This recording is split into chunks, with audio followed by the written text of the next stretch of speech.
লাহৰীঘাটৰ জাপৰি গেৰুৱাৰ এটি গড়কাপ্তানি পথৰ দুৰৱস্থা। মৰিগাঁও জিলাৰ লাহৰীঘাটৰ এটি গড়কাপ্তানি পথ নিৰ্মাণত ঠিকাদাৰৰ চূড়ান্ত অৱহেলা।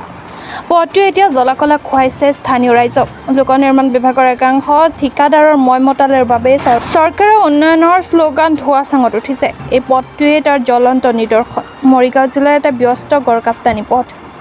পথটোৰ ঠিকা লাভ কৰা ঠিকাদাৰজনে সামান্য কাম কৰি এবছৰ পেলাই থৈছে এনেদৰে। জিলাখনৰ জাপৰি গেৰুৱা সংযোগী গড়কাপ্তানি পথ এইটো। আধাৰশিলা স্থাপনৰ এবছৰ পাছতো 20% কামো নকৰিলে ঠিকাদাৰে, যাৰ বাবে ৰাইজে ভুগিব লগা হৈছে নৰক যন্ত্ৰণা। অসম চৰকাৰৰ 2022-23 বিত্তীয় বৰ্ষৰ বাবে আবণ্টিত তথা গ্ৰাম্য আন্তঃগাঁথনি উন্নয়নৰ পুঁজিৰ দ্বাৰা মুখ্যমন্ত্ৰীৰ উন্নত পকীপথ নিৰ্মাণ আঁচনিৰ অধীনত জাপৰি গেৰুৱা কোচদলি পাটিদৰা পথটিৰ প্ৰথমাংশ 10 কিলোমিটাৰৰ আধাৰশিলা স্থাপন কৰিছিল বিধায়ক ডাক্তৰ আসিফ মহম্মদ নাজাৰে। পথটোৰ ঠিকা লাভ কৰা ঠিকাদাৰ ললিত আগৰৱালাই কামটোৰ আধাৰশিলা স্থাপনৰ পাছতে মাহৰ পাছত মাহ কাম পেলাই থৈছে।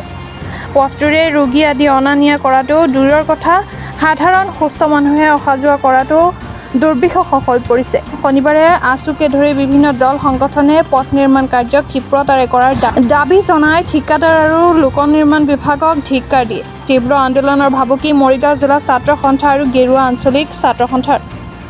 লাহৰীঘাটৰ পৰা খাইৰুল ইছলামৰ ৰিপৰ্ট।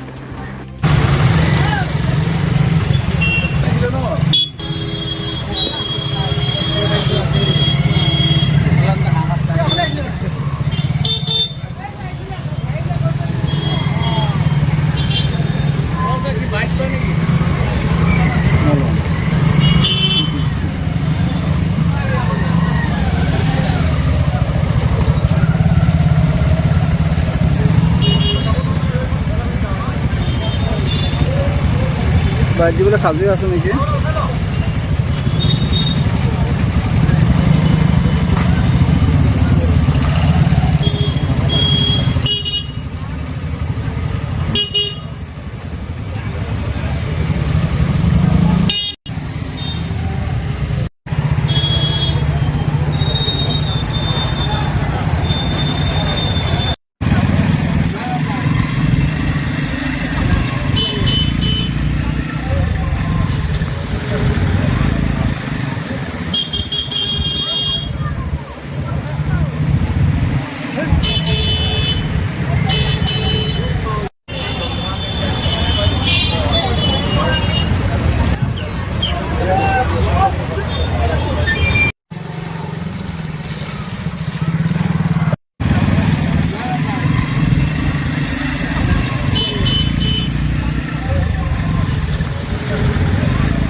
ৰাস্তাটো সন্দৰ্ভত আপোনাৰ যিটো দেখিছে, আপোনাৰ এইটো যিটো অতি ব্যস্ততাপূৰ্ণ ৰাস্তা।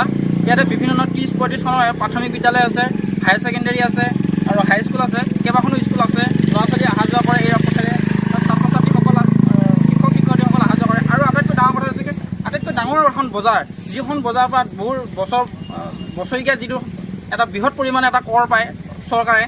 আৰু এখন আমাৰ গেৰুৱাৰ সাপ্তাহিক বজাৰ এখন আছে, বৰানামী বজাৰ। এই দুয়োখন বজাৰৰ পৰা তেখেতসকলে কৰটো সংগ্ৰহ কৰিব পাৰিছে, কিন্তু এই বজাৰত যিসকল বেপাৰী অহা যোৱা কৰে সেইসকলৰ কাৰণে সুবিধা কৰি দিব পৰা নাই ৰাস্তাটোত। আৰু যি অতি দুখ লগা কথা, যি ইয়াত আমি ধান লগাব পৰা কণ্ডিশ্যন হৈ আছে। আমি আছু তৰফৰ পৰা এইটোৱে জনাব বিচাৰিছোঁ, আজি আমি আপোনালোকক জনাইছোঁ যে আপোনালোকে ৰাস্তাটো অতি শীঘ্ৰে আপোনালোকৰ যি ৰাস্তাৰ কাম চলি আছিলে অতি শীঘ্ৰে ভাল কৰাৰ ব্যৱস্থা কৰক, নহ'লে আমি ইয়াৰ পিছত আমি আন্দোলনৰ কাৰ্যসূচী ল'বৰ কাৰণে আমি কালি ৰাস্তাতে এইটো ক'ব নালাগিছিল, মাটি পেলাব নালাগিছিল, তো পানী সিঁচি তাত শিলগুটি পেলাব লাগিছিল। আৰু এতিয়া বৰ্তমান আমি গাঁওখন আমি অহা যোৱা কৰিব নোৱাৰোঁ। এনেকুৱাই পৰিস্থিতি হৈ পৰিছে। গতিকে পুনৰ চেষ্টা কৰক এই ৰাস্তাটো ভাল হ'বৰ কাৰণে। কিমান দিন ধৰি পৰি আছে? এইটো আজি প্ৰায় 6 মাহ এবছৰ হ'ব এতিয়া, এবছৰে পাৰ হৈ গ'ল। এনে লেবাৰে কাম কৰা দেখিছেনে আপোনালোকে? এবাৰ কাম কৰিছে, কিন্তু কোনো অকৰ্মণীয় কাম, অকৰ্মণীয় কাম যেনেভাৱে কৰিব লাগে তেনেভাৱে কৰা যায়। কিমান জনাবা? আছুৰ তৰফৰ পৰা কি জনাবা? গেৰুৱা আঞ্চলিক ছাত্ৰ সন্থাৰ পৰা কি জনাবা? আজি 8 মাহ 9 মাহে গেৰুৱা অঞ্চলে বুজিয়াটো ভুগিছে। হাজাৰ হাজাৰ ষ্টুডেণ্ট এই ৰাস্তাটো পাৰ হৈ যায়। মই বিভাগীয় আমাৰ লোক নিৰ্মাণ বিভাগৰ সংশ্লিষ্ট চিফ ইঞ্জিনিয়াৰক মই জনাব বিচাৰিছোঁ, আপোনালোকে তদন্ত ঘোষণা কৰক অতি শীঘ্ৰে। সেই আমাৰ ঠিকাদাৰজনৰ ওপৰত, যি ললিত আগৰৱালা নামৰ ঠিকাদাৰজনৰ ওপৰত আপোনালোকে তদন্ত ঘোষণা কৰক। আৰু আপোনালোকৰ তদন্ত ঘোষণা কৰিবলৈ মই আমাৰ আজি গেৰুৱা আঞ্চলিক ছাত্ৰ সন্থাৰ তৰফৰ পৰা আমি আহ্বান জনাইছোঁ। নহ'লে কিমান দিন ধৰি ৰাস্তাটো পেলাই থৈছে? এইটো 8 মাহ ধৰি জীয়াত ভুগিছে গেৰুৱা অঞ্চলবাসীয়ে, আৰু অতি শীঘ্ৰে আমি ইয়াত নিৰ্মাণ কাৰ্য হোৱা আমি দেখিবলৈ পাব লাগিব। অন্যথা সদৌ অসম ছাত্ৰ সন্থাৰ গেৰুৱা আঞ্চলিক সমিতিয়ে ব্যাপকভাৱে প্ৰতিবাদী কাৰ্যসূচী ল'বলৈ বাধ্য হ'ম। গেৰুৱা জামুগুৰি ৰাস্তা কেনেকুৱা পালে? ৰাস্তাটো সমস্যাটো একেবাৰে বেয়া। কি জনাব? এতিয়া মই চৰকাৰক এইটোৱে আহ্বান জনাব বিচাৰিছোঁ, যাতে আমাৰ এই গঞা ৰাস্তা যিটো আছে সেইটো ৰাস্তাত যিমান গাড়ী পকুক, ইয়াত আপোনাৰ ভোৰাগাঁৱৰ পৰা বাচনাঘাটলৈ যিমানখিনি গাড়ী যায়, কিন্তু এই গেৰুৱা ভোৰাগাঁৱৰ পৰা গেৰুৱা লাইনৰ কচ ৰাস্তা যিটো, আমাৰ গেৰুৱাৰ পৰা জাকুৰিলৈ যিটো ৰাস্তা, ইয়াত গাড়ীৰ প্ৰভাৱটো অলপ বেছি।